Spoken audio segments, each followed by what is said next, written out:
আমাদের রিলেশন কত বছরের ছিল জানো? মাশাআল্লাহ, তাহলে তো এক যুগ পার হয়ে যাবো আর 4 বছর পর। আচ্ছা আচ্ছা, এখন তুমি কি হ্যাপি? আলহামদুলিল্লাহ। ভাবি আপনি হ্যাপি তো? মোটামুটি। আল্লাহ, কনফিউজ কেন?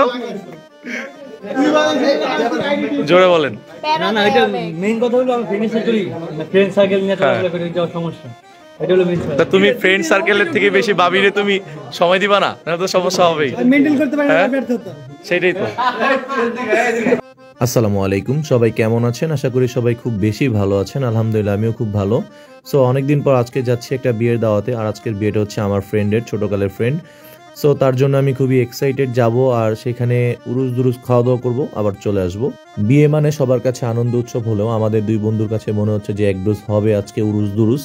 তারপর আমরা আমাদের খাওয়া দাওয়া হালকার উপর শেষ করে নিলাম, আর যতটা বলা যায় আসলে ততটা খাওয়া যায় না। খেয়ে দিয়ে নিচে নামলাম, নিচে এসে দেখতেছি যে আমাদের ফ্রেন্ড সার্কেল আস্তে আস্তে আসতেছে সবাই। অবশ্যই। ভাবি আসসালামু আলাইকুম। ভাই ভালো আছেন? জারিফ, কবে বিয়ে করলা?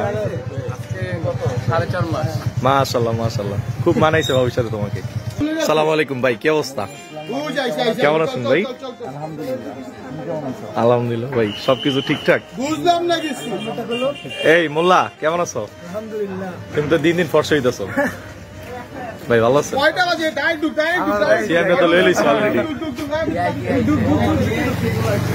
এরপর আবার সবাই বসলো, আর আমরা যেহেতু লোড তার জন্য আমরা আর বসতে পারলাম না। সো বসতে না পারলাম তো কি হয়েছে, সবাইকে খাওয়াবো, এটা হচ্ছে একটা আনন্দ।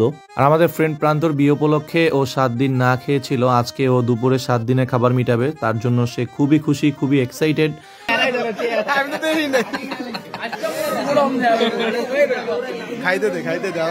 সবার সাথে গল্প করতে করতে আর হাসাহাসি করতে করতে আমার কখন যে পেট আরো একটু খালি হয়ে গেছে সেটা আমি খেয়ালই করি নাই, তো তার জন্য আবার আমি বসে পড়লাম। তো তোমাদের রিলেশন কত বছরের ছিল জানো?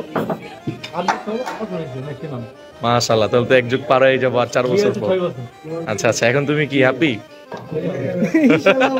আলহামদুলিল্লাহ। ভাবি আপনি হ্যাপি তো? মোটামুটি।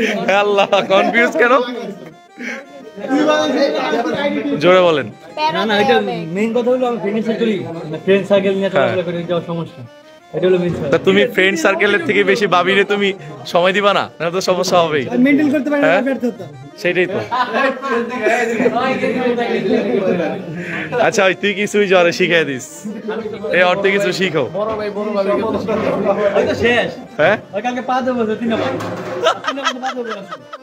কি ভাবি সত্যি? এটা তো ক্লাস 8 ইয়া আল্লাহ।